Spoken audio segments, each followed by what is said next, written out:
শুভ সন্ধ্যা বন্ধুরা, আপনাদের সকলকে আমার চ্যানেল প্রচেষ্টায় রেবায় আবারও স্বাগত। আজ আপনাদের জন্য নিয়ে এসেছি সরঞ্জিৎ চক্রবর্তীর লেখা একটি উপন্যাস ফিঙে। ফিঙে উপন্যাসটি প্রকাশিত হয় 2012 সালে। সরঞ্জিৎ চক্রবর্তী বর্তমান বাংলা সাহিত্যের এক উল্লেখযোগ্য লেখক। কবিতা দিয়ে তার লেখালেখির শুরু। তার প্রথম ছোট গল্প প্রকাশিত হয় 1920 পত্রিকার প্রথম সংখ্যায়। প্রথম উপন্যাস ছিল পাতা ঝরার মরশুমে, যেটি প্রকাশিত হয় 2007 সালে। তার সৃষ্ট এক অনবদ্য চরিত্র অদম্য সেন। সরঞ্জিৎ চক্রবর্তীর জন্ম 19শে জুন 1976 সালে কলকাতায়। তার লেখা কিছু উল্লেখযোগ্য উপন্যাসের মধ্যে হল পাতা ঝরার মরশুমে, ক্রিস ক্রস ইত্যাদি। তার কবিতার তালিকায় আছে আমার গোপন কলকাতাকে, এসো সুসময়, পরিগন্ধের শহর, বিস্কুট রঙের বাড়ি, আরো অনেক। আমার চ্যানেল প্রচেষ্টায় রেবায় সরঞ্জিৎ চক্রবর্তীর লেখা একটি গল্প ইতিমধ্যেই আপলোড করা আছে। আপনারা যারা এখনো অবধি সেটি শোনেননি, আমি আই বাটনে লিংক দিয়ে দেব, সেখান থেকে আপনারা শুনে নিতে পারেন। আসুন বন্ধুরা, তাহলে শুরু করছি আমার আজকের নিবেদন লেখক সরঞ্জিৎ চক্রবর্তীর লেখা উপন্যাস ফিঙের চতুর্থ পর্ব।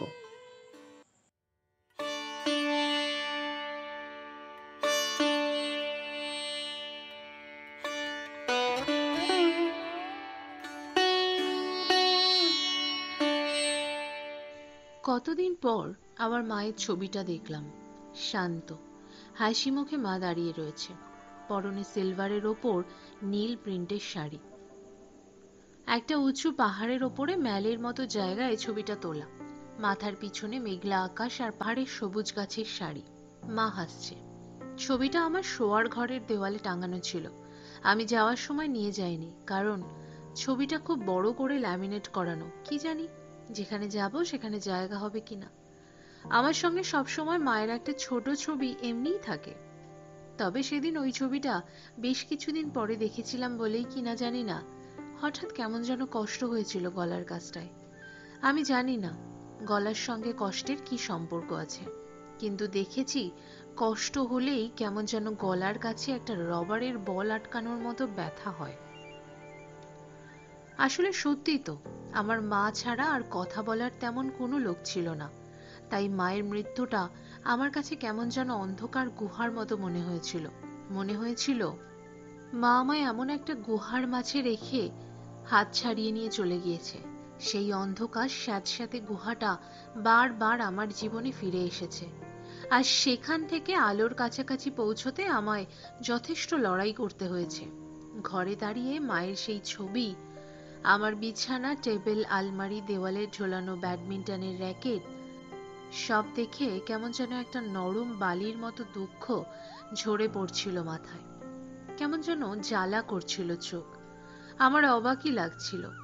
এটা তো প্রথম নয় যে আমি বাড়ির বাইরে আছি। এর আগেও বহুদিন আমি বাইরে কাটিয়েছি, কিন্তু কোনোবার তো এমন হয়নি। তাহলে দাদা এখন সুস্থ আছে, তবে মানসিকভাবে ডিস্টার্বড হয়ে আছে। আমাদের হাউস ফিজিশিয়ান বলেছেন একজন সাইকিয়াট্রিস্ট দেখাতে। সেদিন অফিসে ফোনটা পেয়ে আর কোনো উপায় না দেখে বাবাকে ফোন করতে বাধ্য হয়েছিলাম। অস্বস্তি হচ্ছিল। ভিতরে ভিতরে আমার ইগো আমাকে পিছনে টানছিল।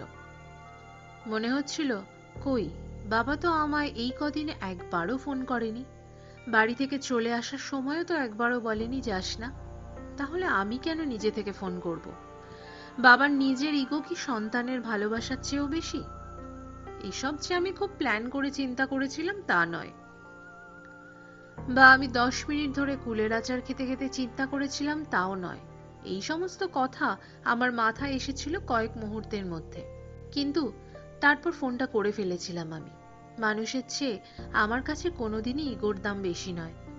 ফোনটা 4 বার রিং হওয়ার পর ধরেছিল বাবা। এত গম্ভীর মানুষটার গলাটা কিন্তু খুব নরম আর সুন্দর। আমি শুনেছিলাম সেই স্বর, বলো। বাবা এমন করে বলেছিল যেন সকালেও আমার সঙ্গে ব্রেকফাস্ট করেছে। ছোট্ট করে বলেছিলাম, দাদা অনেকগুলো ঘুমের ওষুধ খেয়ে ফেলেছে, বাড়িতে তেমন কেউ নেই, তুমি এখনই যাও, আমিও আসছি। কি? বাবার রিয়াকশন বদলে গিয়েছিল নিমেষে। আমি ফোনটা কাটার আগে বলেছিলাম, তুমি দেরি করো না, ডাক্তারকে কল করে বাড়িতে যাও তাড়াতাড়ি, আমি বেরিয়ে পড়ছি। গুপ্ত সাহেবকে সংক্ষেপে ব্যাপারটা বলাতে উনি খুব উত্তেজিত হয়ে বলেছিলেন, ওরে বাবা, সে কি, তুমি যাও তাড়াতাড়ি, এ যে মোড়ে, সরি, তুমি যাও। মানিকতলায় আমাদের বাড়িটা বেশ পুরনো, যাকে লোকজন বনেদি বাড়ি বলে সেরকম আর কি। আমাদের বাড়িতে একসময় অনেক লোকজন থাকতো, কিন্তু এখন বাবার সব ভাইরাই বিদেশে সেটেল করায় খালি হয়ে গিয়েছে বাড়িটা। কয়েকজন বলেছিল নিচের অংশটা ভাড়া দেওয়ার কথা, কিন্তু বাবা সেসবে ঢোকেনি, বলেছিল মেনটেন আমরাই করতে পারবো।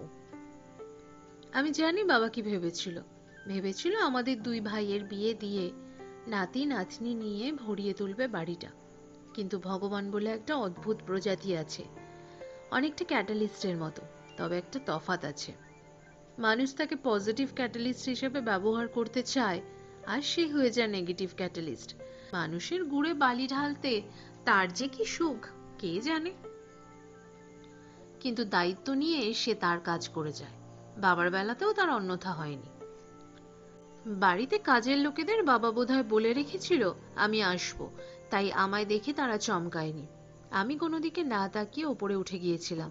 দেখেছিলাম বাবা আর ডাক্তার কাকু বসে রয়েছে দাদার সঙ্গে, আর দাদা চোখ বন্ধ করে শুয়ে আছে। আমায় দেখে বাবা কোনো কথা বলেনি, শুধু সরিয়ে নিয়েছিল চোখ। ডাক্তার কাকু নিচু গলায় বলেছিল, পেট ওয়াশ করে দিয়েছি, নাথিং সিরিয়াস, তবে অ্যালকোহল খেয়েছিল একটু, তাই অন্যরকম হলেও হতে পারত। এখন ঘুমোচ্ছে, চিন্তার কিছু নেই। অ্যালকোহল? মানে শ্রী ঠিকই বলেছিল।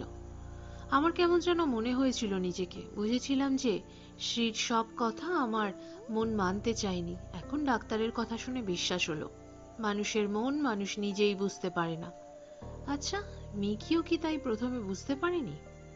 আমাকে হয়তো এমনি পছন্দ করেছিল, আর আমি সেটাকে একদম প্রেম বিয়ে এসব ভেবে নিজেই হেদিয়ে মরেছি। দাদার ঘরে একটু সময় থেকে আমি চলে এসেছিলাম নিজের ঘরে। মায়ের ছবির সামনে দাঁড়িয়েছিলাম একা, আর ঠিক তখনই রবারের বলটা এসে ঢুকে পড়েছিল আমার গলায়। কম কথার মানুষকে পৃথিবী শুদ্ধ লোক সমঝে চলে, হয়তো সে মাটির মানুষ, তবু তাকে অন্যরা ভয় পায়। আমি যতই বাড়ি ছেড়ে চলে যাই না কেন, বাবা যখন আমার ঘরে এসে দাঁড়িয়েছিল, এক মুহূর্তের জন্য হলেও আমার পিঠ দিয়ে ঠান্ডা এক কুচি বরফ গড়িয়ে পড়েছিল। তবে নিমেষে আমি নিজেকে ঠিক করে নিয়েছিলাম। সত্যি তো, ভয় কি রে তোর ভীরু? বাবা শান্ত গলায় বলেছিল, হরি তো এখন ঠিক আছে। আমি বুঝতে পারছিলাম না বাবা এই কথাটা বলে কি বলতে চাইছে। দাদা ঠিক আছে সেটা কি জাস্ট একটা ইনফরমেশন, না এটা বলে আমায় বলতে চাইছে যে আমার এবার চলে যাওয়া উচিত?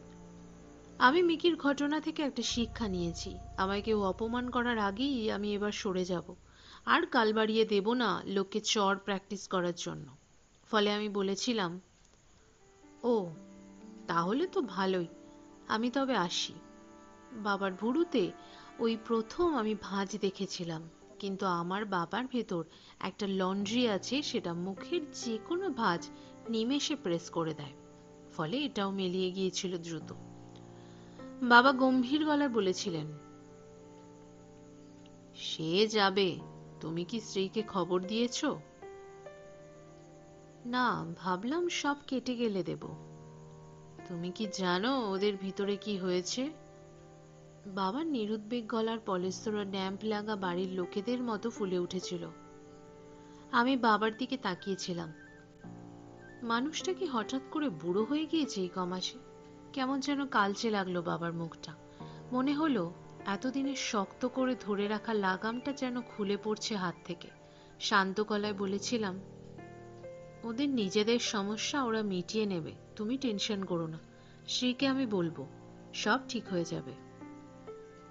ঠিক হয়ে যাবে? বাবা প্রশ্ন করেছিল না, আমার থেকে আশ্বাস চাইছিল, বুঝতে পারিনি। কথা ঘোরাতে বলেছিলাম, দাদার কাছে কে থাকবে রাতে, বাড়িতে তো ঠিক। তোর পিসি মানে মাধুকে বলেছি ও আসছে।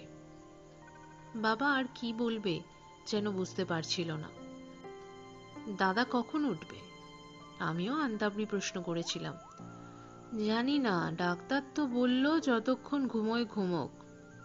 ও। আমি এদিকে ওদিকে তাকিয়ে কি করব বুঝতে না পেরে বলেছিলাম, তাহলে মানে আমি আসি। বাবা দরজা থেকে সরে দাঁড়িয়ে শুধু বলেছিল, ভালো করে খেও, অনেক রোগা হয়ে গিয়েছো তুমি। আমি মোবাইল তুলে সময়টা দেখলাম, 4:30 বাজে। আজ রবিবার, ছুটি। সারাটা সকাল ল্যাপটপে সিনেমা দেখে কাটিয়েছি। তারপর দুপুরে খাওয়া দাওয়া করে বই নিয়ে বসেছিলাম। কখন যে ঘুমিয়ে পড়েছি নিজেই বুঝতে পারিনি। 4টে নাগাদ ঘুম ভেঙে এমনি শুয়ে শুয়ে 7-5 ভাবছিলাম, কিন্তু আর নয়, এবার উঠতে হবে। 5:30টার সময় আমায় দেখা করতে হবে নিলয়ের সাথে। গতকাল ফোন করেছিল। আমি তখন অফিসে ছিলাম। সামনে সোমবার মানে কাল আমাদের প্রাইজ সাবমিট করতে হবে। সেটা নিয়েই গতকাল লাস্ট মিনিট রিভিউ চলছিল। তখন ফোনটা আসে। অচেনা নাম্বার দেখে আমি প্রথমে তুলিনি ফোনটা। কে না কে করছে, করুক। কিন্তু 3বার রিং হওয়ার পর গুপ্ত সাহেব খেঁকিয়ে ওঠায় বাধ্য হয়ে ফোনটা ধরেছিলাম।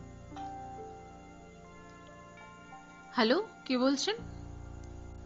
আমি নিলয় বলছি, লালদা। লালদা? শুনেই মেজাজটা খারাপ হয়ে গিয়েছিল আমার। মালদা জায়গার নাম হিসেবে ঠিক আছে, কিন্তু তা বলে লালদা আর দাদা। নিলয়ের সঙ্গে এর আগে যতবার দেখা হয়েছে তখন তো দাদা বলেনি। তখন বরং অনুর সামনে এমন ব্যবহার করেছিল যেন আমি ইনফ্যান্টে পড়ি। আর এখন একেবারে লালদা। কেন রে, তুই কি 20 বছরের পাকনা গজানো ছেলে? তোরও তো বয়স 28 হবে। ও তো ন্যাকামো করার দরকার কি তোর? যেন চিনতে পারিনি এমন গলায় জিজ্ঞেস করেছিলাম। নিলয় কে? আরে, তোমার মেমোরি এত খারাপ, আমি অনুর বন্ধু, ভুলে গেলে? নিলয় গাক গাক করে বলেছিল। ভুলে যেতে আর পারলাম কই? জীবনের আবর্জনাগুলোকে যদি মন থেকে বের করে দিতে পারতাম তাহলে তো অনেক ভালো থাকতাম। কিন্তু তার হলো কই। আমি ভেবেছিলাম বলি, কে অনু?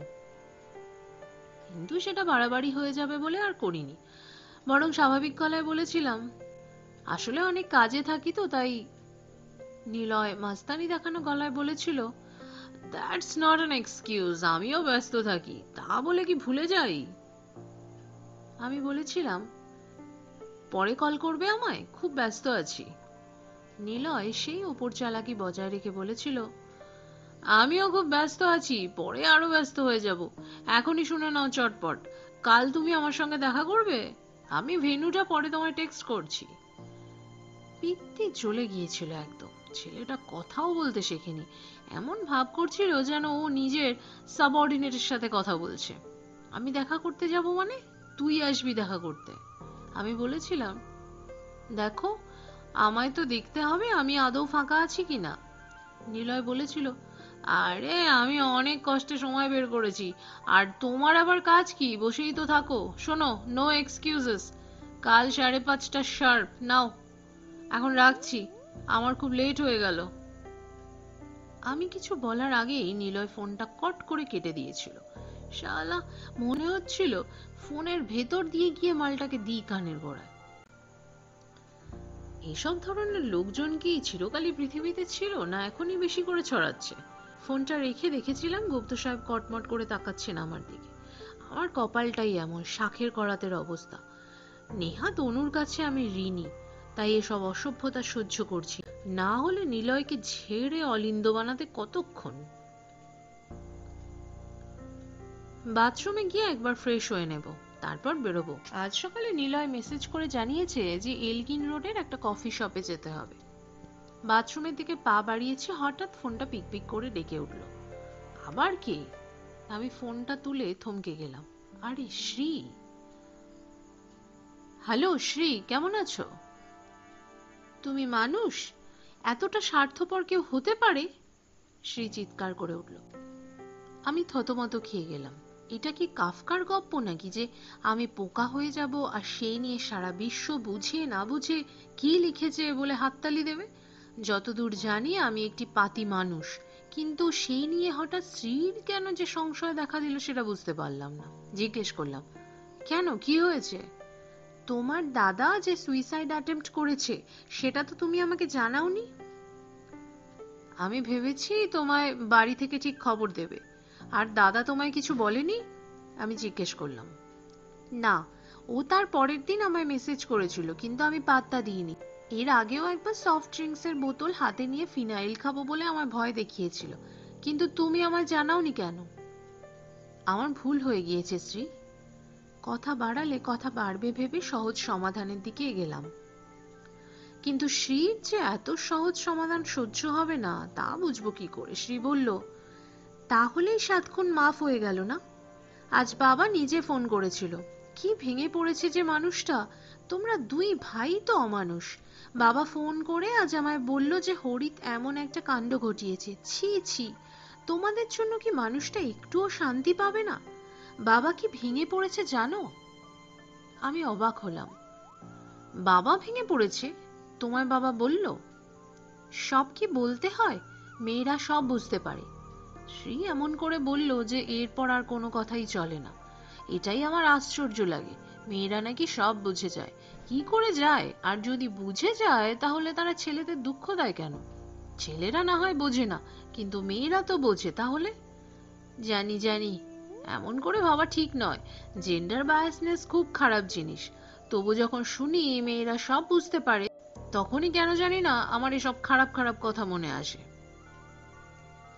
কি হলো? শ্রী ধমক দিল। কথা কানে যাচ্ছে না? চুপ করে আছো কেন? কেমন আছে তোমার দাদা? দাদা ভালোই আছে। গতকাল ফোন করেছিলাম, শুধু মাঝে মাঝে এখনো তোমার জন্য কাঁদছে। কাঁদছে? শ্রী হঠাৎ গম্ভীর হয়ে গেল। আবার ন্যাকামো শুরু করেছে? ডিসগাস্টিং। বুঝলাম, লক্ষিন্দরের বাসর ঘরে এবার একটু ছেঁদা হয়েছে। সেই ফাঁক দিয়ে আমার মতো ছেলেকে এবার ঢুকতেই হবে। বললাম, আচ্ছা তুমি কি আজ গেছো দাদাকে দেখতে? না যাইনি, যাবও না। আমি কি সস্তা নাকি? শ্রী এমন করে বলল যে আমার খারাপ লাগলো। বললাম, সস্তা দামির কথা উঠছে কেন? নিজেকে কোনোদিন এভাবে দেখো না। দাদা খুব খারাপ, তোমার সঙ্গে না হয় খুব খারাপ ব্যবহার করেছে, কিন্তু তারপরও তো সে একটা মানুষ। আমার অন্যায় হয়েছে আমি জানি, কিন্তু রাগ, জেদ, ইগো এইসব টেনে আর কত দূর নেবে? আমি মানুষ না হতে পারি, কিন্তু তুমি যে মানুষ সেটা অন্তত প্রমাণ করো। ফোনটা কেটে খাটের ওপর ছুঁড়ে ফেললাম। আমার হাত পা জ্বলছে। এমন কথাগুলো শ্রীকে বলতে আমার খারাপ লাগছিল, কিন্তু কোনো কোনো সময় মানুষকে কঠিন কথা তার ভালোর জন্যই বলতে হয়। কিন্তু তবু ভালো কাজ মনে করলেও আমার কষ্ট হচ্ছে। সত্যি কথার মতো কষ্টদায়ক জিনিস খুব কমই আছে। এ যেন উঠছে উপকারী কিন্তু তেতো। কেন যে আমাদের জীবনটা এমন হয়, যা কিছু উপকারী তাই এমন বদখত হয় কেন? ধ্যাৎ, আমি গলায় কাঁটা ফোটার মতো অস্বস্তি নিয়ে বাথরুম থেকে ফ্রেশ হয়ে এলাম। একটা সাদা শার্টের ওপর জিন্স পরে আলমারি থেকে হাফ সোয়েটার বের করে পরতে যাব, হঠাৎ দরজায় ঠকঠক শুনলাম। আবার কে এলো? কাকিমা নাকি? উনি মাঝে মাঝে আজকাল এটা ওটা কিনতে দেন আমায়। আজও কি দেবেন নাকি? দরজা খোলা আছে, আমি গম্ভীর গলায় বলে সোয়েটারে মাথা গলালাম। আর মাথা বের করেই চমকে উঠলাম। অনু। তুমি? আমি হাসলাম। সারাদিন দেখিনি, কোথায় ছিলে? খাওয়ার সময় ভাবলাম তুমি কোথায়। রোববার করে তো তুমি স্পেশাল কিছু রান্না করো, সেই জন্য মনে হয়েছিল। অনু সেই লম্বা টোলের হাসি কোথায় গেল কে জানে।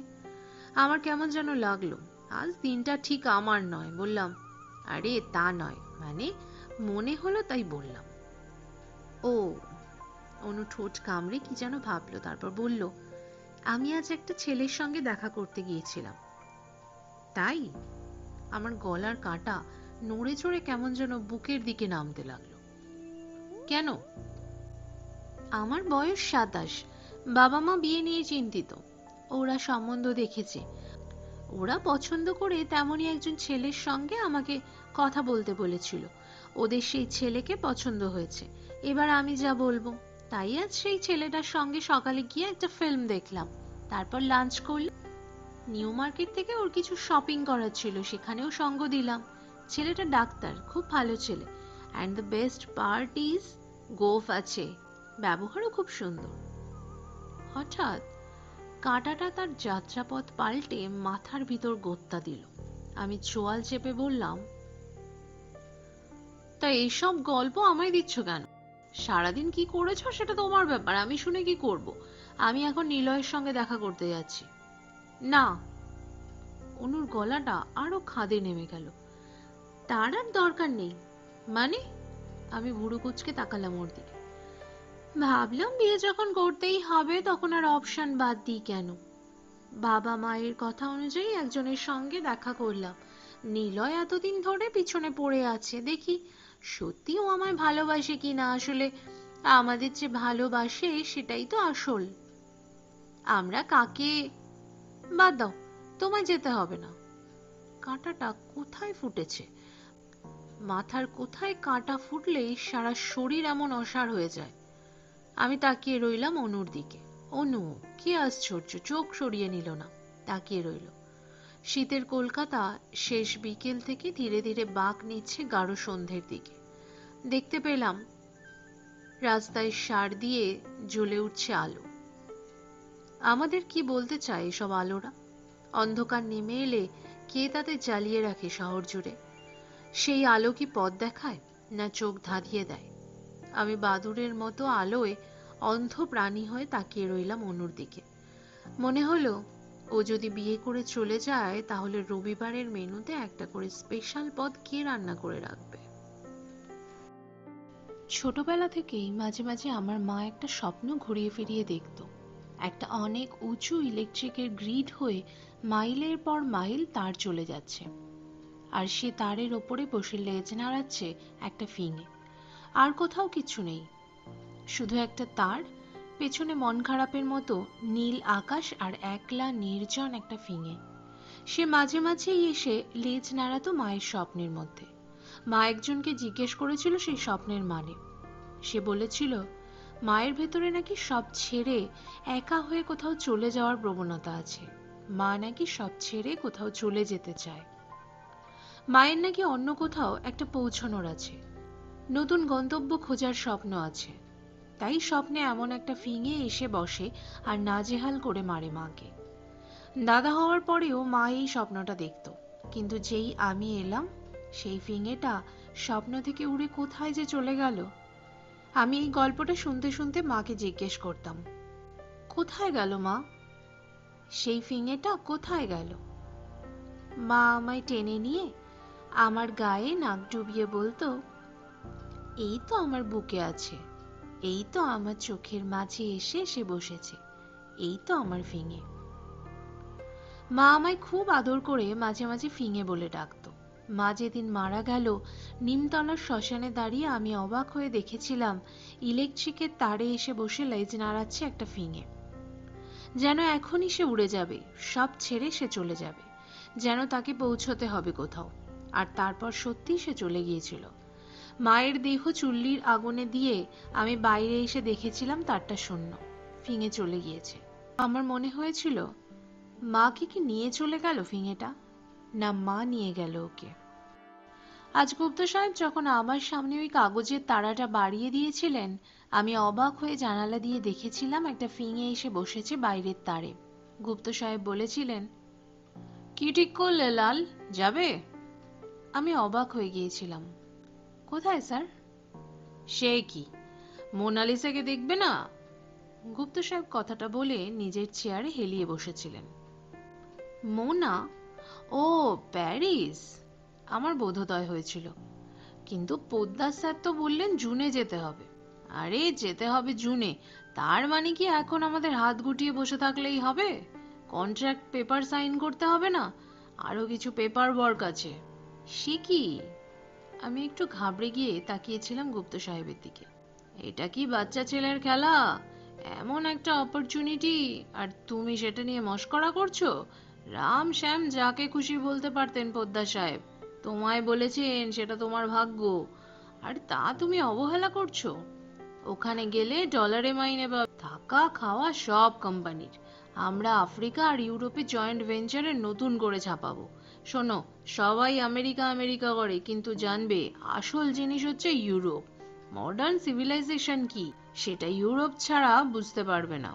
এমন একটা সুযোগ, আর তুমি বসে বসে জুন মাস দেখছো? আমি প্রায় সব কটা কন্টিনেন্ট ঘুরেছি, ইউরোপের মতো সুন্দর আর কিচ্ছু নেই। এমন রহস্যময় কালচার অ্যাডভান্সড জায়গা আর কোথাও নেই। Wake up boy, or you will miss the train.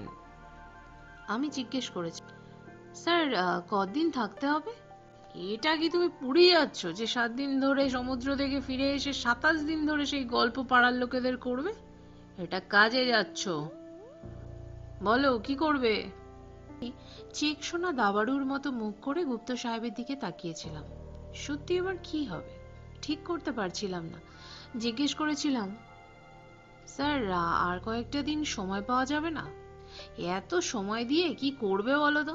প্রেমিকা বারণ করেছে যেতে। গুপ্ত সাহেব আমার দিকে না তাকিয়ে ড্রয়ার খুলে একটা কাগজের তাড়া বের করেছিলেন। এই যে কন্ট্রাক্টরের পেপার। ঠিক আছে, আরো একটু নয়, অনেকটা সময় দিচ্ছি, 2 উইকস ব্যাস, তারপর কিন্তু আর নয়। আর শোনো, আমি মোটামুটি বলে দিয়েছি যে তুমি রাজি, ফলে সময় নিলেও আমায় ডুবিও না। হ্যাঁই বলো। এই নাও, এটা রাখো, কন্ট্রাক্টটা ভালো করে দেখে নিও। আমার সামনে গুপ্ত সাহেব কাগজের তাড়াটা বাড়িয়ে দিয়েছিলেন, আর ঠিক তখনই জানালা দিয়ে দেখেছিলাম বাইরের তারে একটা ফিঙে এসে বসলো, আর বসেই নাড়াতে লাগলো লেজটা। চলে যেতে হবে, সবাইকেই চলে যেতে হবে, আগে বা পরে চলে যেতেই হবে, কিন্তু তার আগে যেটুকু সময় হাতে আছে সেটুকু কাটিয়ে যেতে হবে প্রিয়জনের সাথে। তাকে জানিয়ে যেতে হবে তার জন্যই এসেছিলে তুমি। তাকে ছেড়ে যেতে তোমার কষ্ট হচ্ছে খুব, আমার সত্যিই কষ্ট হচ্ছে। এই মোটর বাইকে বসে কম্পিউটার গেমসের মতো এক একজনকে কাটিয়ে কাটিয়ে এগোনোর ফাঁকে কেন যে তখন থেকে মাথার ভেতর ফিঙেটা নাচছে কে জানে। আমার পিঠের ব্যাগে গুপ্ত সাহেবের দেওয়া কন্ট্রাক্টের পেপার, বিদেশ যেতে হবে, যেতেই হবে। কিন্তু এখানেই বা থাকবো কেন? মিকি আমায় ছেড়ে গিয়েছে, বাড়ির লোকজন আমায় বাড়িতে ফিরতে বলেনি। আর কি আছে আমার এখানে? কে আছে যে বেঁধে রাখবে? আমি গাড়ির বাক্সগুলো কাটাতে কাটাতে লাল সবুজ সিগন্যাল পেরোতে পেরোতে বুঝলাম তবু কিছু একটা আছে। অ্যালজেব্রার মতো একটা এক্স নামে কিছু আছে যা আটকে রাখছে আমায়। যোগ বিয়োগ গুণ ভাগ পেরিয়েও যে কিছুতেই নিজেকে প্রকাশ করছে না। কি সেটা? আমার মনের ফিঙে লেজ নাড়াতে নাড়াতে কি বলতে চাইছে আমায়? কার কথা বলতে চাইছে? কার কাছে পৌঁছতে বলছে? সন্ধ্যের কলকাতা যেন জ্বর শ্লেষার রোগী, সব রাস্তা জ্যাম। আমার বাইক গলার মতো ফাঁকও নেই কোথাও। আমি পার্ক সার্কাস কানেক্টরে দাঁড়িয়ে বিরক্ত হয়ে সামনে তাকালাম। এত অসংখ্য গাড়ি চড়ে মানুষ কোথায় যায়? এবার নিয়ম করে গাড়ি বিক্রি বন্ধ করে দিতে হবে 6 মাসের জন্য। কলকাতার তো দম বন্ধ হয়ে যাবে। পকেট থেকে মোবাইল বের করে সময় দেখলাম, 7:15 বাজে। আমার 7:30টায় পার্ক স্ট্রিটের রেস্তোরাঁয় পৌঁছানোর কথা, কারণ নিলয় নেমন্তন্ন করেছে। কেন আমিও প্রথমে বুঝতে পারিনি। আজ সকালে অফিসে সবে ঢুকেছি এমন সময় ফোন করেছিল ছেলেটা। হাই লাল, কেমন আছো? লাল? লাল দা? আবার লাল? এ ছেলেটার অবস্থা কন্টিনিউটি মেনটেন করতে না পারা ফিল্ম ডাইরেক্টরের মতো। ব্যাটার স্মৃতিশক্তি খারাপ না অন্য কোনো প্রবলেম আছে কে জানে। আমি বলেছিলাম, হ্যাঁ বলো নিলয়, আমি খুব ব্যস্ত। নিলয় এমন করে বলেছিল যেন G8 সামিটের পৌরোহিত্য করতে করতে ফোন করছে। তাই আমি ধীরে ধীরে বলেছিলাম, আমি একদম ব্যস্ত নই। আজ সকাল থেকে ছিপ নিয়ে পুকুর পাড়ে বসে মাছ ধরছি। সে কি চাকরি করতে না কি একটা, সেটা গিয়েছে নাকি? হ্যাঁ, তাড়িয়ে দিয়েছে। কি করব বলো? তাই সকালবেলা ব্যাগপত্র নিয়ে বেরিয়ে একটা পুকুরে বসে মাছ ধরি। নিলয় আবার থমকেছিল, হয়তো ভাবছিল আমি কি সত্যি বলছি, এভাবে কেউ বলে না ইয়ার্কি মারছি। তারপর বলেছিল, শোনো, আর বাজে কথায় সময় নষ্ট করছি না। আজ সন্ধ্যাবেলা আমি তোমায় ইনভাইট করছি, ডিনার করবে আমার সঙ্গে। হঠাৎ আমি বলে ফেলেছিলাম, তোমার সঙ্গে সেই দেখাটা তো আর হলো না। অনু বলল দরকার নেই, তোমাদের নাকি ব্রেকআপ হয়ে গিয়েছে, তাই ভাবলাম আমি কাউকে নেমন্তন্ন করে ফেরাই না। ফলে আজ পার্ক স্ট্রিটে চলে এসো 7:30টায়। আমি টেক্সট করে দিচ্ছি জায়গাটার নাম, কেমন? ঠিক আছে, আমি হেসেছিলাম। তা বিশেষ কোনো উপলক্ষ নেই বলছো? আরে এসো না, মনে রাখবে কেমন খাইয়েছিলাম আমি। বাই।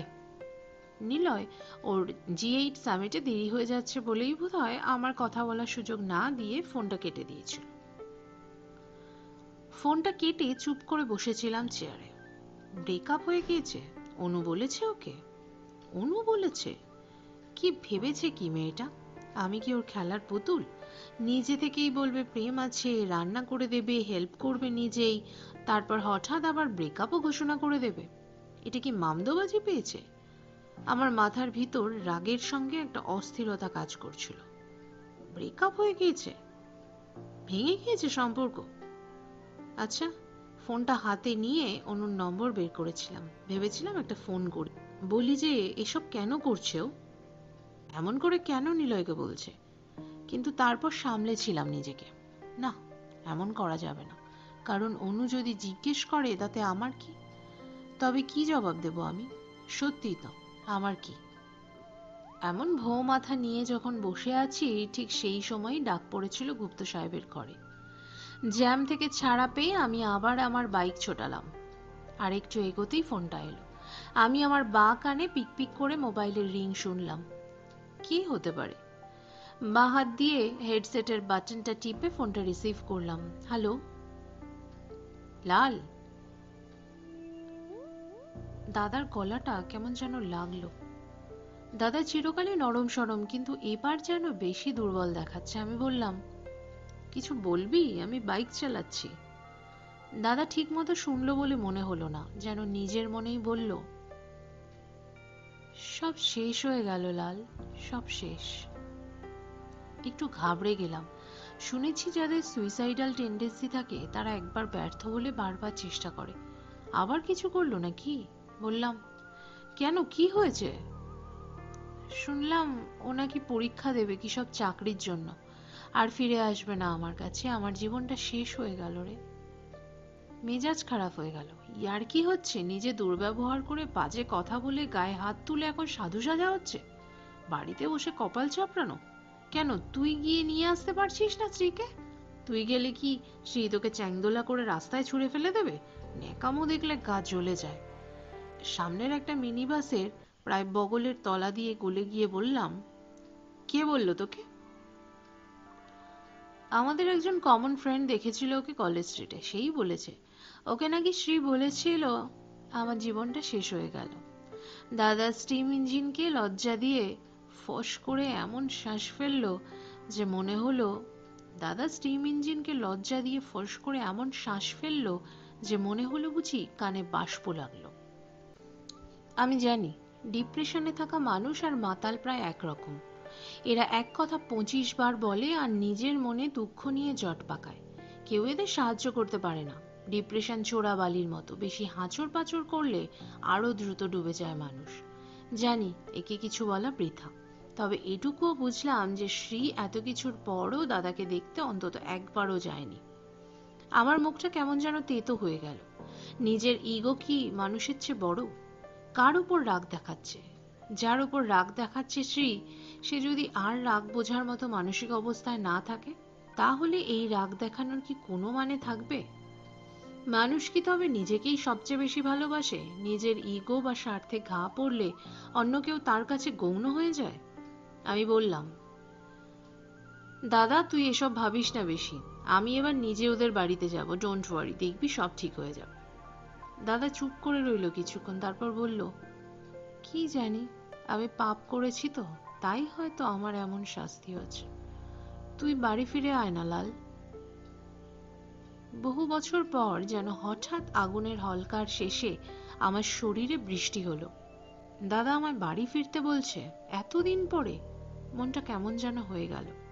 আমি কষ্ট করে নিজেকে সামলালাম। মোটর বাইক আর ইমোশন মিশলে অ্যাক্সিডেন্ট ছাড়া কিচ্ছু হবে না। তাছাড়া যার জন্য চলে এসেছি সে কি বলেছে আমায় যেতে? ফলে আমি কেন নরম নেতা হয়ে যাব? নিজের গলার আর্দ্রতা ঢেকে সাধারণ গলায় বললাম, রাখছি দাদা, পরে কথা হবে, বাই। মন খারাপ থাকলে দেখেছি কলকাতায় জ্যাম আরো বেড়ে যায়।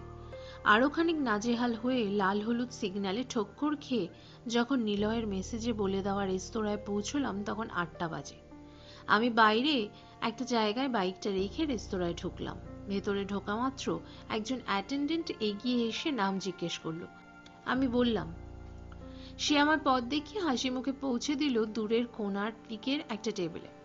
আর সেখানে দাঁড়িয়েই আমার মুখের সব হাসি এক নিমেষে বদলে ভ্যাবাচেকা হয়ে গেল। আর কি আশ্চর্য, পুরনো সেই বিকেলের কাঁটাটা আবার ফিরে এলো রক্তের মধ্যে। দেখলাম জালিয়াত নিলয়ের পাশে বসে আমার দিকে ওই বড় বড় চোখগুলো মেলে তাকিয়ে রয়েছে অনু। এটাই সারপ্রাইজ। কঠিন দৃষ্টিতে নিলয়ের দিকে তাকালাম। আমাকে কি দেখাতে ডেকেছে যে অনু ওর সঙ্গে প্রেম করছে? নিলয় বলল, আরে বসো লালদা। আমি ভুরু কুচকে ওর দিকে তাকালাম।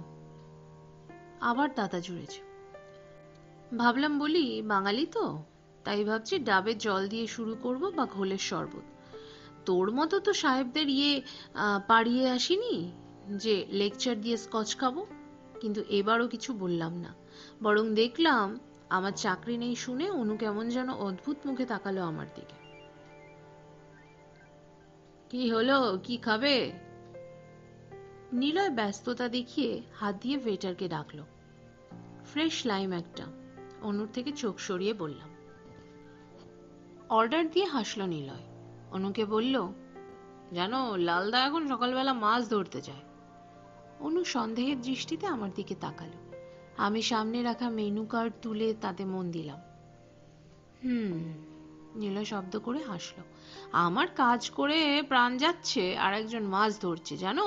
একটা গাড়ি বুক করলাম আজ, 3.5 পড়বে, ছোট, কিন্তু আমাদের জন্য একদম অ্যাপ্রোপ্রিয়েট, দারুণ স্মুথ। সেই জন্য ভাবলাম লালদা আর তোমায় বলি, তাছাড়া তোমাদের যখন আর সম্পর্ক নেই কোনো, তখন ভাবলাম আজ লালদার সামনেই আমি অনুকে।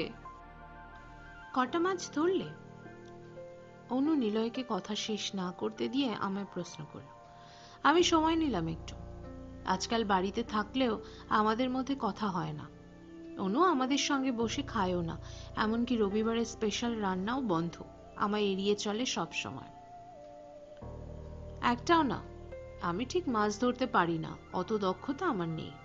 অনু বলল, কেন নেই? কেন দক্ষতা নেই না সাহস নেই?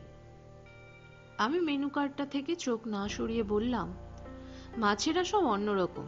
আমার মতো সাদাসিধে মানুষ তাদের পছন্দ নয়, তারা সব চারা দেখে খেতে যায়।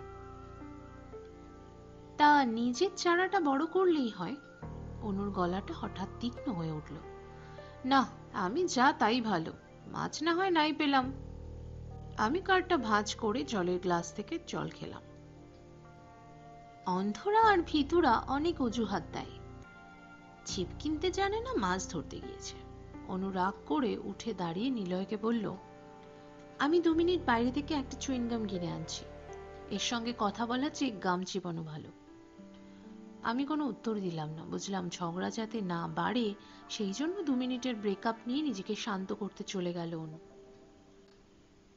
কি কেস? মাছ নিয়ে এমন ঝগড়া করলে কেন তোমরা? নিলয় সামনে রাখা মুরগির একটা পিস তুলে অবাক হয়ে তাকালো আমার দিকে। আমি কিছু বলার আগেই হঠাৎ আমার কানে লাগানো হেডসেটটা পিকপিক করে উঠল। বাঁচা গেল। আমি ফোনটা রিসিভ করলাম।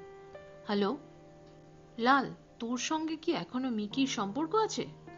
পটাইয়ের গলায় এমন একটা প্রশ্ন সরাসরি শুনে আমি খুব ঘাবড়ে গেলাম। হঠাৎ এমন সময় পটাই ফোন করে এসব জানতে চাইছে কেন? মানে কোনো কথা না বলে হঠাৎ সরাসরি এমন প্রশ্ন। আমি সত্যি গোপন করেই চলেছি, তাই সেটাই বজায় রেখে বললাম, হ্যাঁ তো কেন? তাই? পটাইয়ের গলাটা অন্যরকম লাগলো। তাহলে লিকে স্যামের সঙ্গে ওকে আপত্তিকর অবস্থায় ধরে পুলিশ থানায় নিয়ে এসেছে কেন? মানে? ঘাবড়ে গিয়ে দাঁড়িয়ে পড়লাম। কি বলছিস তুই? আমি স্যামের বাবার সঙ্গে থানায় এসেছি। আমাদের পাশের বাড়িতে থাকে ওরা।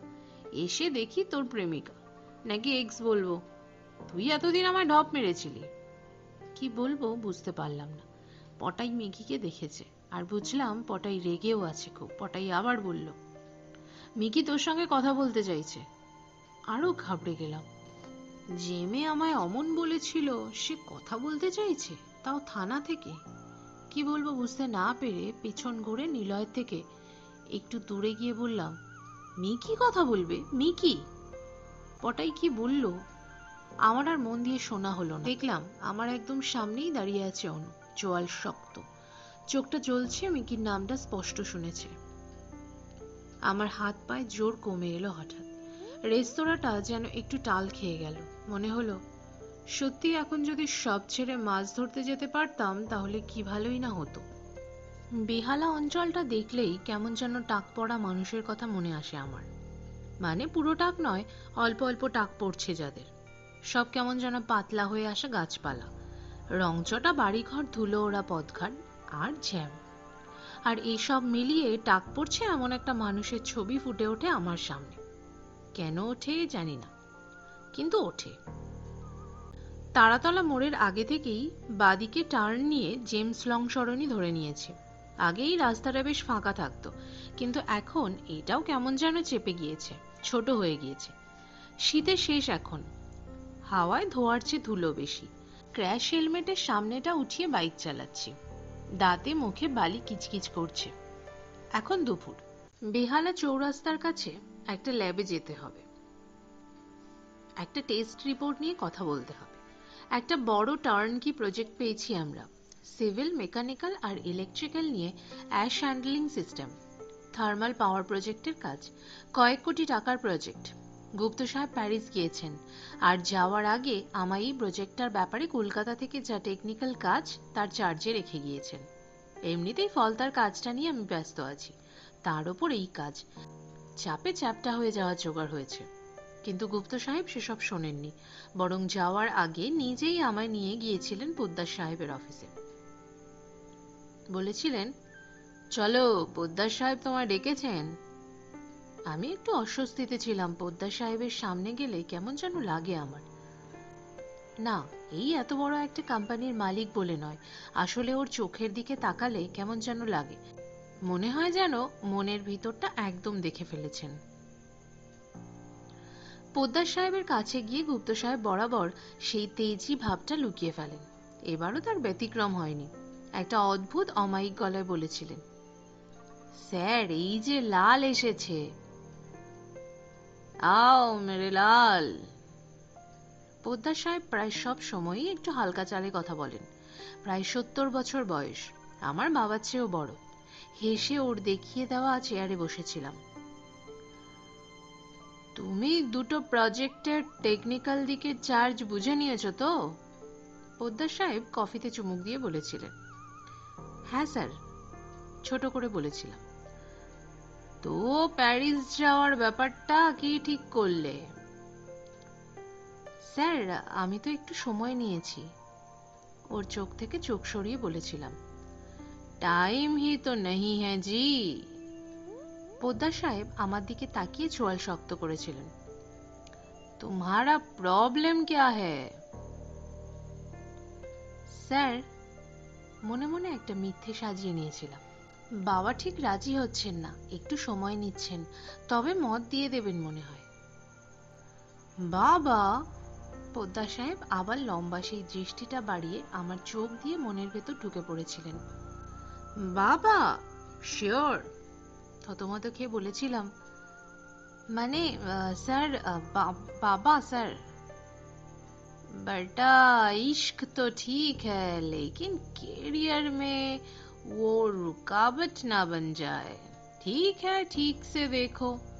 আমরা তো আর ইনডেফিনিট পিরিয়ড ওয়েট করব না, তবে you are our first choice. Gupta সাহেব ঘর থেকে বেরিয়ে ধ্যাতানি দিয়েছিলেন আমায়। তুমি কি মরতে চাও? পোদ্দার সাহেবের সামনে তুমি ধানাই পানাই করছো? ইয়ার কি হচ্ছে? প্রেম করে কে কবে বড়লোক হয়েছে? তোমাদের যে কি না আমি বুঝি না। আমি তো সারা জীবন প্রেম করলাম না, তাতে কিছু আটকেছে আমার? বড় গাড়ি, ফ্ল্যাট, বিদেশ, সব স্মুথলি হয়েছে। এসব ভ্যান তারা ছাড়ো, বুঝলে? কন্ট্রাক্টটা আমার বাড়িতেই আছে, সই করে দিলেই হয়, কিন্তু কেন যে সই করতে পারছি না কে জানে। যতবারই সই করতে যাচ্ছি আমার ওই যে একমাত্র সেন্সটা কাজ করে, সে বলছে এখন নয়, কিছু একটা হবে, দেখো কিছু একটা ঠিক হবে, এক্স ঠিক কিছু একটা করবে। জানি না কি হবে কখন হবে, এক্সটাই বা কে। তবু মনের ভেতর এই অস্বস্তিটা নিয়ে সই করতে পারছি না। বাইকে স্পিড বাড়িয়ে সামনের দুটো গাড়িকে টপকালাম। ল্যাবে যাওয়ার চেয়েও আমার আর একটা কাজ আছে, সেটা সারতে হবে। এদিকেই যখন এসেছি তখন শ্রীর সঙ্গে একবার দেখা করে যেতেই হবে।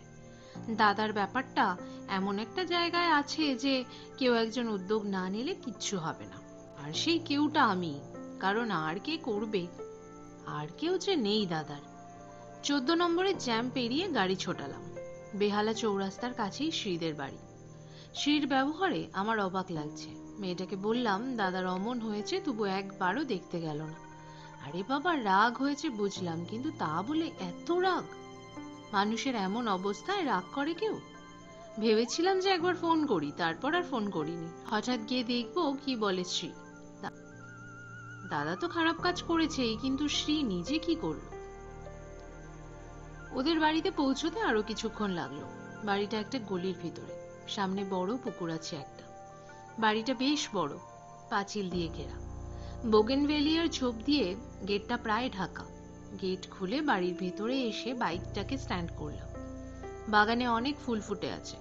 গোটা বাড়িটাকেও কেমন যেন নিঝুম লাগছে, দুপুর বলেই হয়তো। আমায় দেখে একটি কাজের মেয়ে গিয়ে এলো। আমি একে চিনি, এ বাড়িতে দীর্ঘদিন আছে, মিনতিদি। আরে ছোটদা। মিনতিদি হাসলো। শ্রী আছে? আছে।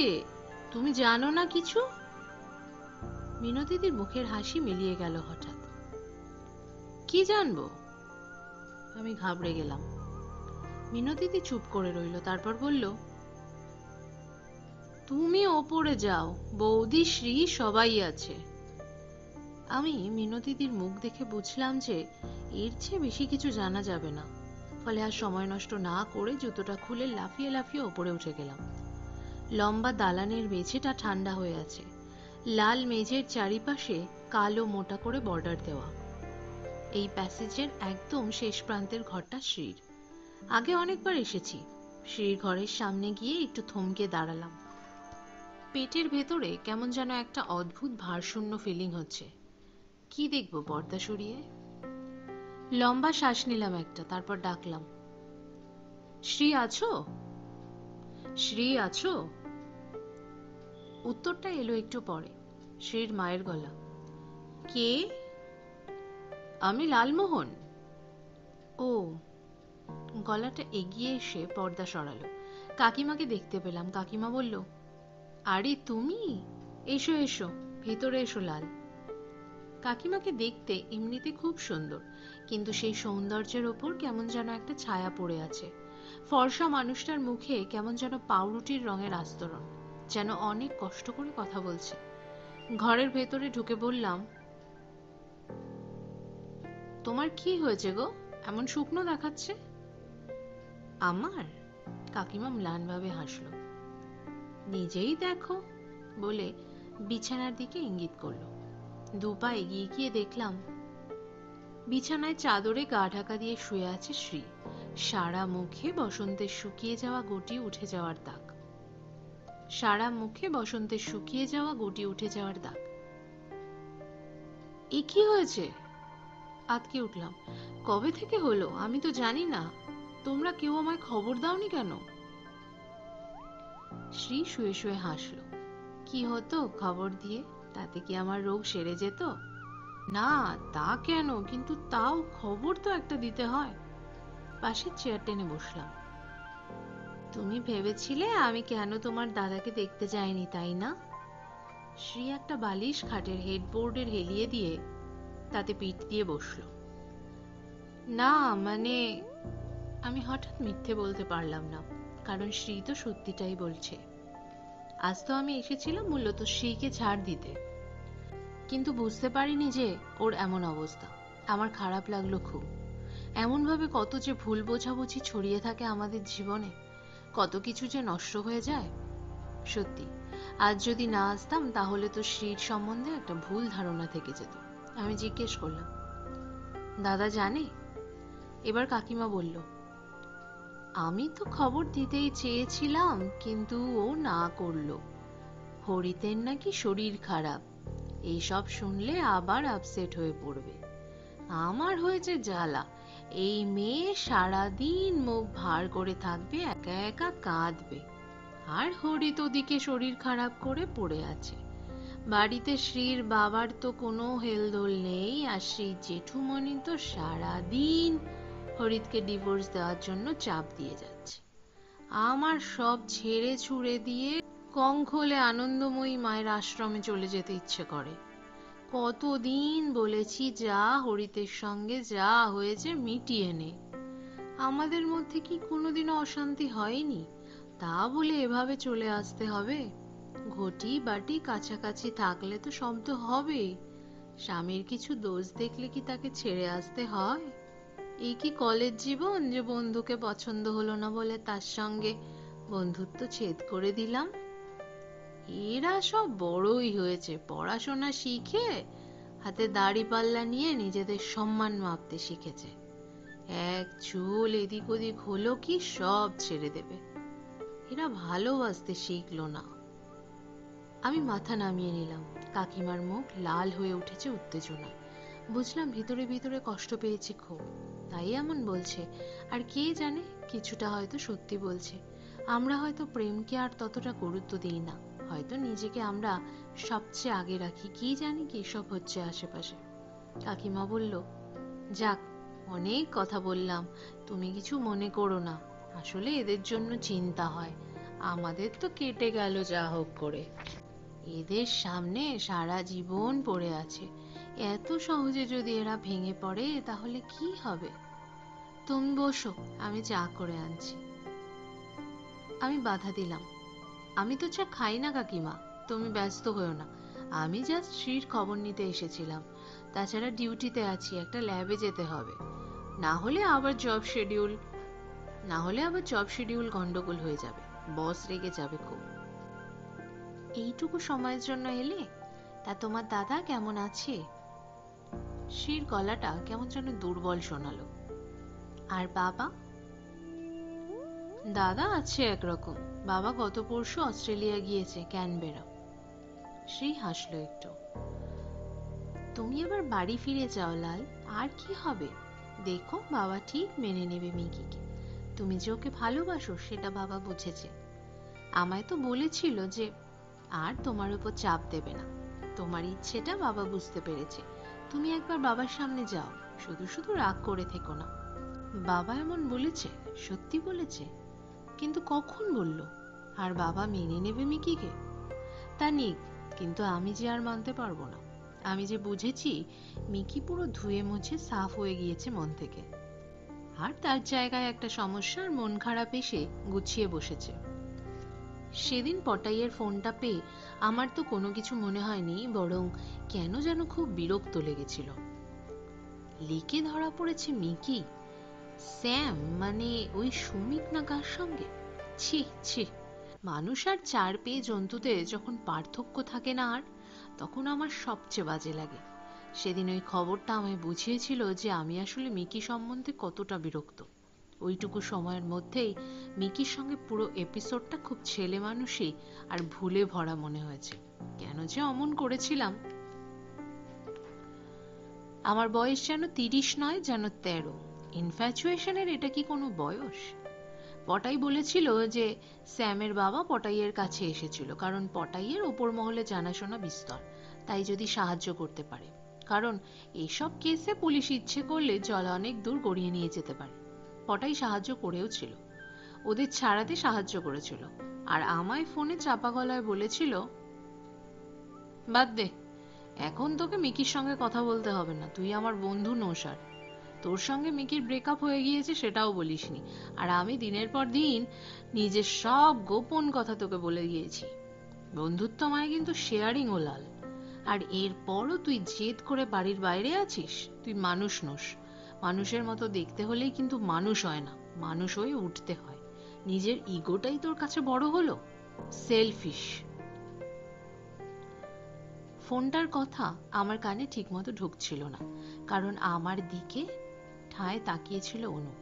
আমি বুঝতে পারছিলাম না কাকে কি বলবো, পটাইকে কিছু বলবো না অনুকে কিছু বলবো। পটাইকে কিছু বলতে গেলে সময় লাগবে আর বারবার মিকির নাম নিতে হবে, আর অনুর চোখের যা ভাষা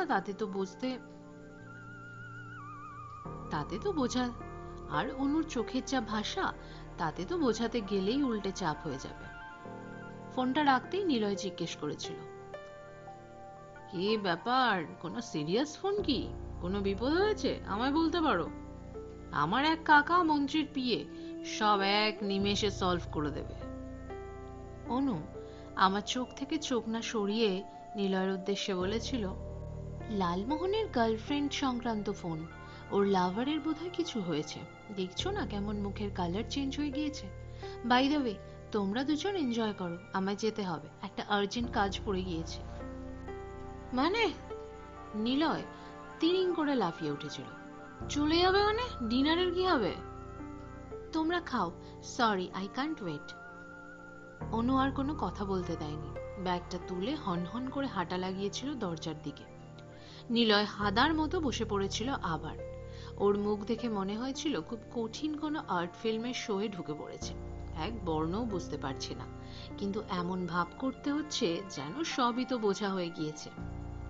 আমি অনুর পেছন পেছন দৌড়েছিলাম, ফুটপাতে ওর হাতটা ধরে থামানোর চেষ্টা করেছিলাম। কি হলো, তুমি চলে যাচ্ছ কেন? অনু এক ঝটকায় হাত ছাড়িয়ে নিয়েছিল। এভাবে আমায় আটকানোর মানে কি? সরি। কি করব বুঝতে পারছিলাম না। অনুর হাত ছাড়ানো দেখে আশেপাশের লোকজন আমার দিকে তাকাতে শুরু করেছিল। বলেছিলাম, তুমি রাগ করো না অনু, আমার কথাটা শোনো, আসলে কি হয়েছে। মাছ ধরার গল্প বলবে তো আবার? আর ফ্র্যাঙ্কলি আমি শুনে কি করব, আমার ইন্টারেস্ট থাকবে কেন? তোমার যা খুশি করো, তুমি করতেই পারো, আমায় বলছো কেন? অনু, পটাই ফোন করেছিল, তুমি পুরোটা শোনো প্লিজ। কেন শুনবো? কিসের জন্য শুনতে হবে আমায়? আর তুমি বা বলতে চাইছো কেন? আমি না শুনলে তোমার কি হবে? অনু ঝাঁকানো সফট ড্রিঙ্কস এর মতো ঝাঁঝালো হয়ে উঠেছিল। আমার মিথ্যে শুনতে ভালো লাগে না লালমোহন, বাই। আমি আর আটকাতে পারিনি অনুকে। দেখেছিলাম সামনে দাঁড়ানো একটা ট্যাক্সির দরজা খুলে উঠে নিমেষে অনু হারিয়ে গিয়েছিল ভিড়ে। আমি বোকার মতো দাঁড়িয়ে শুনেছিলাম পাশে এসে নিলয় বলছে, সত্যি তোমাদের ব্রেকআপ হয়েছে না ঢপ? আচ্ছা, সকালে সত্যি তুমি মাছ ধরছিলে না সেটাও ঢপ? অনু সেই থেকে আর কোনো কথা বলছে না আমার সঙ্গে।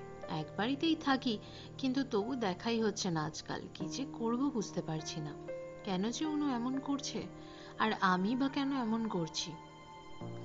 এক্স এখনো আননোন হয়ে আছে, তবে উত্তর কি দিচ্ছে না? দিচ্ছে, কিন্তু উত্তরটা যেটা বেরোচ্ছে সেটার দিকে তাকাতে ঠিক ভরসা পাচ্ছি না। সদ্য হাত পুড়েছে আগুনে, আবার কে চকমকি পাথর নিয়ে ঠোকাঠুকি করবে। কি চিন্তা করছো লাল? শ্রীর কথায় সম্বিত ফিরল। বললাম, না এমনি, আসলে সব কেমন যেন ঘেঁটে গিয়েছে। যাই হোক, তুমি সুস্থ হয়ে ওঠো, আমি আসি। শ্রী তাকালো আমার দিকে, মুখটা কেমন যেন বিষণ্ণ লাগলো। বলল, আমরা আগে সবাই মিলে কি আনন্দে ছিলাম না, আর দেখো সব এখন কেমন হয়ে গিয়েছে। তুমি বাড়ি ফিরে যেও শ্রী, দাদাটা খুব কষ্টে আছে, নিজের ভুলটা বুঝে দগ্ধে দগ্ধে মরছে। যে ভালোবাসায় ক্ষমা নেই, সেই ভালোবাসা কি ভালোবাসা? শ্রী হাসল। কথাটা বুঝে বললে না জাস্ট ডায়লগ দিলে লাল? একটু ভেবো তুমিও। ভাবলাম বলি, আমি কি জানি আমায় কি ক্ষমা করেছে কেউ। তারপর ভাবলাম থাক, আমার মতো অর্বাচীনের হাতে চকমকি সত্যিই মানায় না। রাস্তায় বেরিয়ে বাইকে স্টার্ট দিলাম। ভাবলাম দাদাকে একবার ফোন করে খবর দিই যে শ্রী খুব অসুস্থ, আর বলি ও যেন অতি অবশ্যই এসে একবার দেখা করে যায় শ্রীর সঙ্গে। আমি নিশ্চিত দাদা এসে সামনে দাঁড়ালে শ্রী আর মুখ ফিরিয়ে থাকতে পারবে না। পকেট থেকে মোবাইলটা বের করে দাদাকে ডায়াল করতে যাব, হঠাৎ আমায় চমকে দিয়ে পিক পিক করে বেজে উঠল ফোনটা। কি আশ্চর্য, দাদা ফোন করছে। টেলিপ্যাথির যে জোর আছে বলতেই হবে। উৎফুল্ল হয়ে ফোনটা ধরলাম। হ্যালো দাদা, আরে আমি তোকেই ফোন করতে যাচ্ছিলাম, শোন না। তুই শোন। দাদা আমার ওপর গলা তুলে বলল, সর্বনাশ হয়ে গিয়েছে লাল, সর্বনাশ হয়ে গিয়েছে। লিলুয়ার সাইড থেকে খবর এসেছে যে আমাদের তৈরি একটা ওয়াটার ট্যাঙ্ক বিশালভাবে ক্র্যাক করেছে। পুরো সিস্টেম বসে গিয়েছে। পার্টি হল্লা করছে খুব। বাবা তো এখন এখানে নেই, কি হবে? এই খুব টেটিয়া পার্টি, আমাদের বাঁশ করে দেবে, বিশাল ক্ষতিপূরণ চাইবে। আমি কিচ্ছু বুঝতে পারছি না, আমি কি করব লাল, কি করব? আমার মনে হলো চক হাতে আমি দাঁড়িয়ে আছি বোর্ডের সামনে। সামনে একটা অঙ্ক দেওয়া হয়েছে, সারা ক্লাস তাকিয়ে রয়েছে আমার দিকে, কিন্তু আমি কিচ্ছু মনে করতে পারছি না। সব ফর্মুলা ভুলে বসে আছি। শুধু ভয়ে দরদর করে ঘাম হচ্ছে আমার, হাত পায়ের ঝিঁঝি ডাকছে। সত্যিকারের লালমোহন হলে কি নাম দিতেন এর? বেহালায় বেহাল।